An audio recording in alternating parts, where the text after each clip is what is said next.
Here's a complete and easy to knit rabbit knit along pattern. You can do it on any machine. You'll see me working on a standard, but any machine with any suitable yarn to that machine may be used. And here is the little guide that you get. Choose a yarn that's appropriate for your machine and will knit in the mid-range on the stitch dial. I'm using a standard gauge machine and knitting Red Heart soft spun baby yarn at stitch size 6, which is a little bit tight. It's a firm fabric, and that's what we want so that the item will hold its shape and stuffing won't bleed through. Although we can always use a knee-high stocking to hold the stuffing and help us with that. This is a case in which a stiff yarn is actually a good thing. Don't use your maximum luxurious soft sweater yarns because these little bit stiffer ones will hold their shape nicely. It does not matter what gauge of machine you're using, just choose an appropriate yarn. Obviously, the little rabbit that I'm getting would be bigger if you followed the same exact instructions on a bulky, but that's okay. I've already E-wrapped 35 needles and hung a pin weight on them. A series of claw weights is adequate. And now let's knit 10 rows.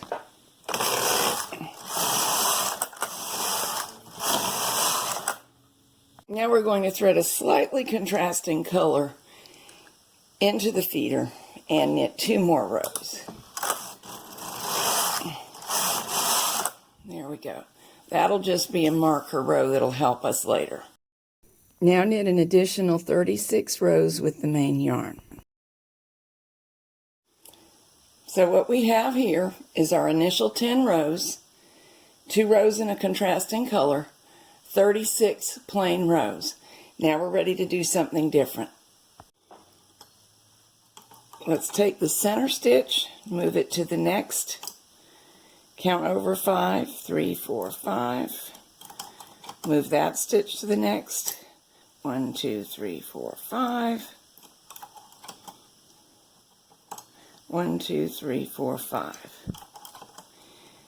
So we put every 5th needle out of work over here, and let's do the same going the other direction. So we should have a bunch of groups of 4.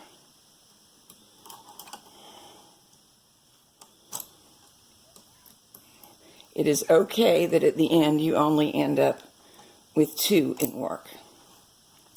Now we're going to move these together so as to get rid of the spaces. I have this 5-prong tool. That makes it quick, but you can do it with a series of smaller moves. You could even do it with your single-prong tool, like this.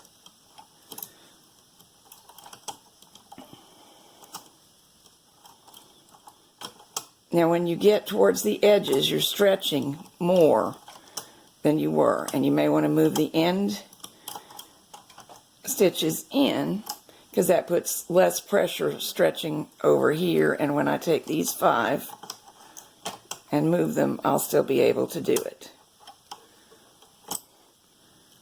If this were a couple stitches farther over, the stretch in this area would be extreme. Hard on me, hard on the machine, hard on the yarn, so let's not do that.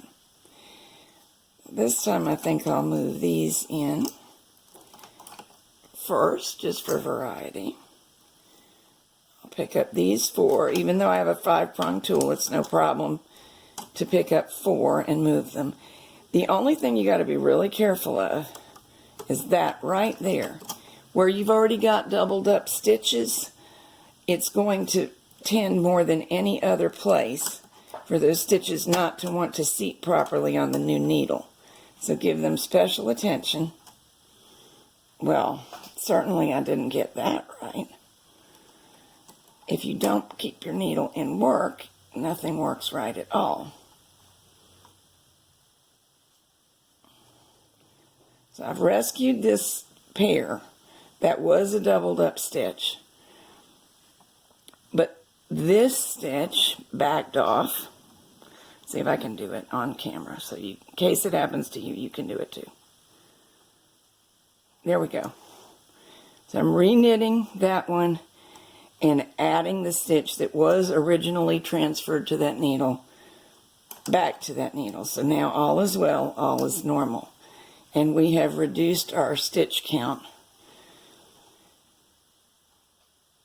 I have not finished moving over right here, because I didn't drop a stitch, I just have an empty needle. So let's move these stitches in.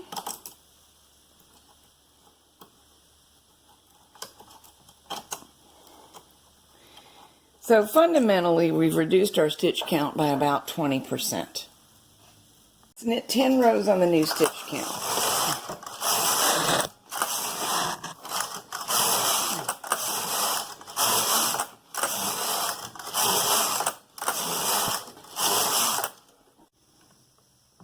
Now set the carriage to hold. On a brother, it's H. On another kind of machine, it'll be another setting, but they'll all do it. That means that if we pull needles all the way forward towards ourselves, those needles won't knit that row. And that's what we're going to start doing. One forward, one more forward, next to the one that was already in hold, and on the other side, the other edge, we'll place one into hold. And knit across. One more into hold next to the one already in hold, and same on the other side. We're going to keep this up for a little bit.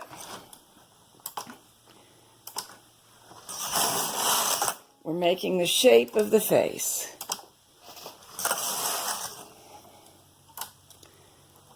If you wonder, if you catch me holding the yarn out of the way, that is because the camera and the yarn are trying to live in the same space so you can see. And I'm trying to keep there from being an argument between the two by controlling the yarn with my hand.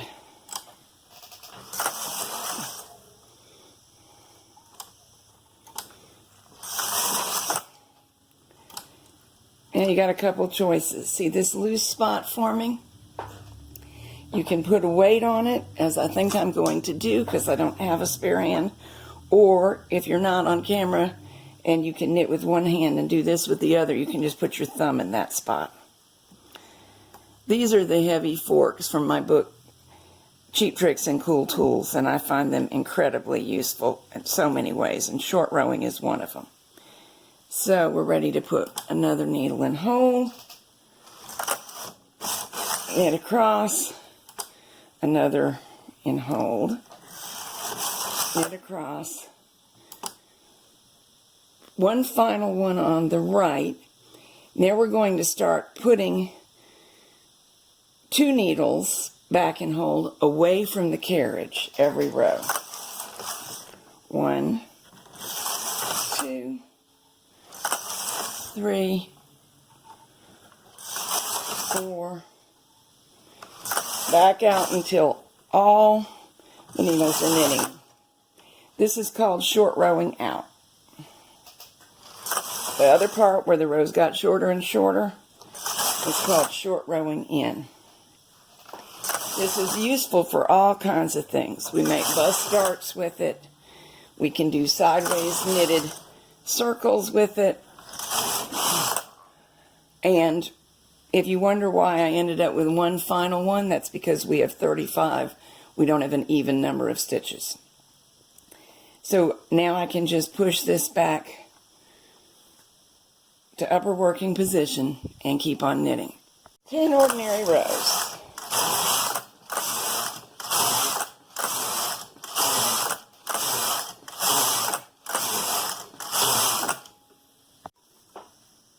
Now, leaving 2 stitches at one end, we'll start transferring the remainder, transfer every other one to the next needle over.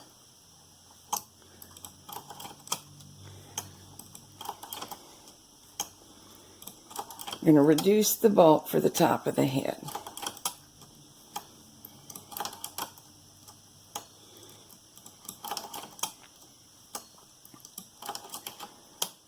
When we get this all done, we're nearly done with the body and head of the project.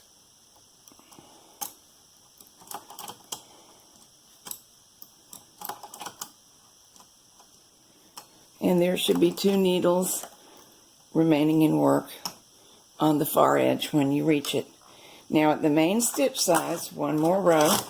It's going to be a little stiff because we just transferred all those stitches and we were, oh shoot, I did not get that far enough out of work. I think that is a minor enough error. I can just drop that strand of yarn and get by with it. Now I'm going to raise the stitch size to 10 and knit 1 row. The only reason for that is it's going to make my next step easier. Now, starting on the side where the yarn tail is, thread that yarn tail into a yarn needle and gather the stitches off.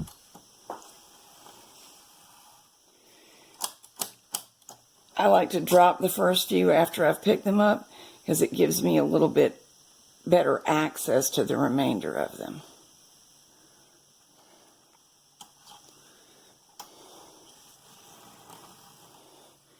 This sometimes happens. The stitch backed off 1 row, and it is no tragedy. I just reseated the available stitch. I'll manually knit the next one through, and we're good to go. Had I left the weights on, it would not have happened. But I took them off so I could get my hand more easily into the picture where you could see it. So just release these. And there's our drawstring. For most of the project, the knit side is the right side. However, for the feet, below the contrasting stripe, the right side is the purl side. So you may want to turn your work and seam it so as to make the purl side the most attractive part of the seam. Be sure right now to set your carriage back to the main stitch size. Here's what we have. I've done a rudimentary seam. I'll come back and clean it up in a little bit.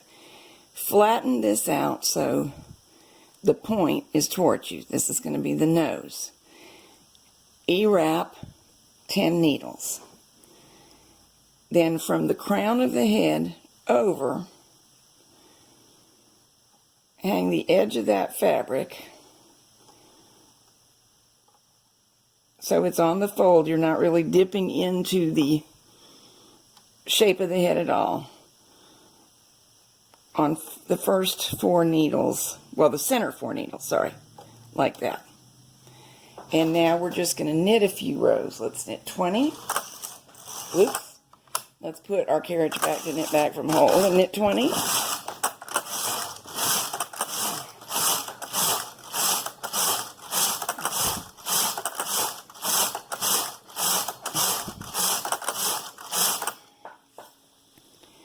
Here's what we're getting. Now you've got some choices here. You can make a longer ear or a shorter ear. I'm going to go ahead and call that enough rows before we start decreasing. Decrease 1 on each side. Knit 2 rows. Decrease 1 on each side. Knit 2 rows.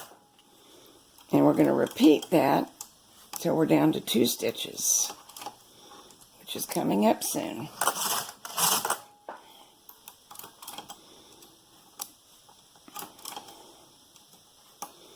Knit 2 rows.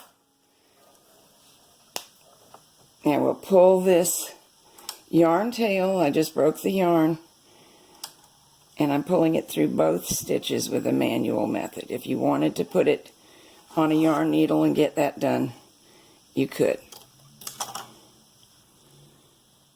So here's what we've got. And you can see how the natural curling makes something of a shaped ear shape, even though we didn't do a whole heck of a lot.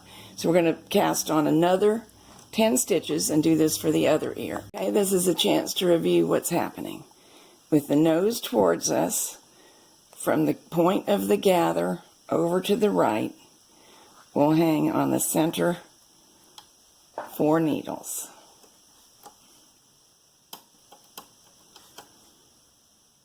There's no need to be overly fussy about what exactly it's hung. Just hang on the folded area and knit 20 rows. 20 rows are knitted. Now decrease. 2 rows. And again.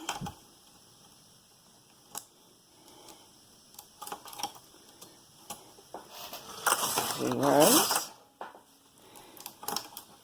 3rd decrease.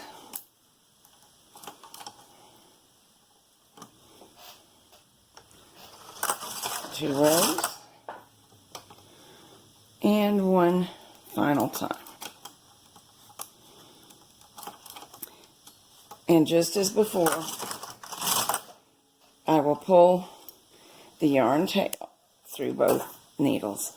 Here's an alternate way to do it, just for giggles, so that you have more than one string to your bow. You could use a yarn needle.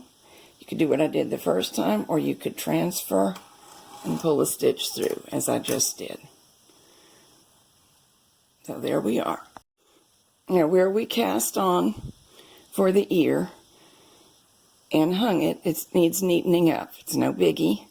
Let the edges roll in as they naturally do. Thread the yarn tail into a needle, as I already have, starting in the center because that's where the yarn tail is.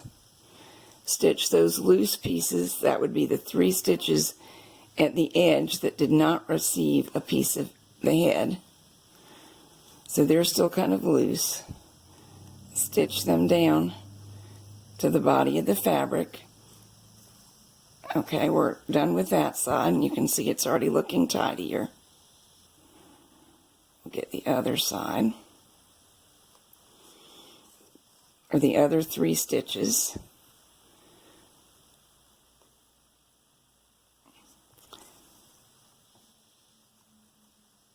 And now I can knot this and pull the yarn tail to the inside of the rabbit. You can see how nice that now looks. Inside of the rabbit. And I can snip it off or pull it all the way in later. Let's just pull it all the way in. That is such a simple way to hide all the yarn tails. Here it is where I push through and it's in. Do that to the other ear as well. At the top of each ear we have a yarn tail. Let's stitch through 1 time and knot it. And now you have the choice of where to weave it in. It's not going to show much the difference. I'll go down the center, but you could also choose to go down the edge and then snip off any excess. I decided to go all the way to the bottom of the ear because then I can use the pushing it into the body of the rabbit trick. And I know it won't ever come out from there. Now it's time to go find some polyester fiber fill or whatever it is you like to stuff your toys with and stuff this one. Let's push it on up in there. Don't overstuff the area where we decreased for the neck. And be sure that your choice is washable if this is going to be something used by an actual child or a puppy. Making progress. The rabbit's stuffed, not finished. Find a piece of ribbon you like and define the neck area however much you want while tying the bow.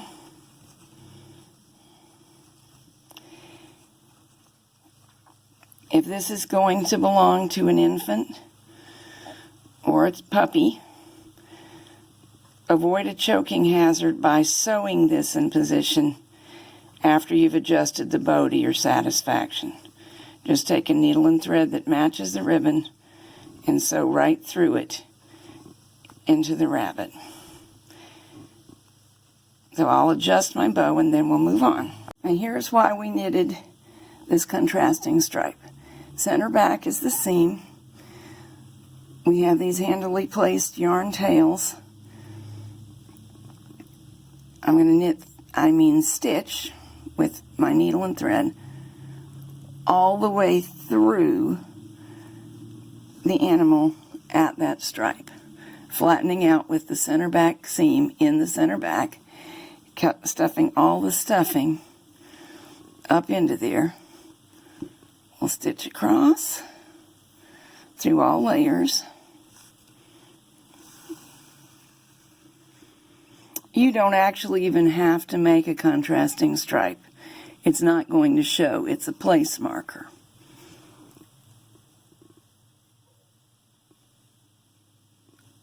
Going back across.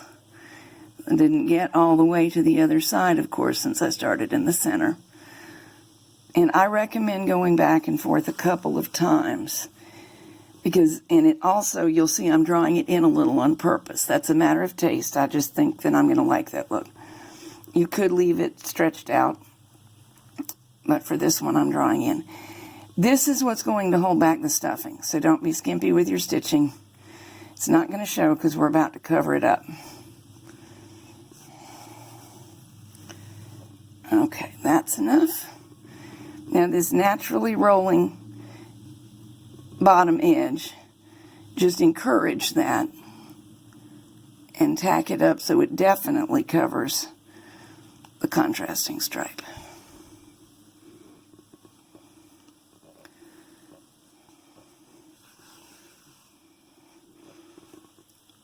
Working into the rabbit and then popping out at the top of the roll makes it very hard, close to impossible to see your stitches, and it's very easy to do. Do that all the way around. I'm tacked up all the way around. This next step is optional. I'm going to stitch all the way around the foot roll to create the appearance of 2 feet. If you just want to leave it the way it is, that's okay. If you do this, of course, make it secure. Those stitches didn't align perfectly, so I'm pulling them into alignment.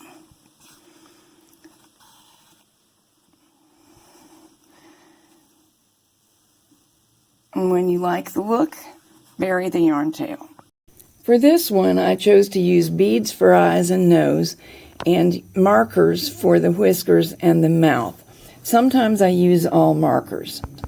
The entirely marker face is for use by infants. That way there's nothing to fall off and choke on. Or you can embroider just for fun. If you like this kind of project, you may also enjoy the video I made on easy machine knitted comfort dolls. They're even simpler than this one.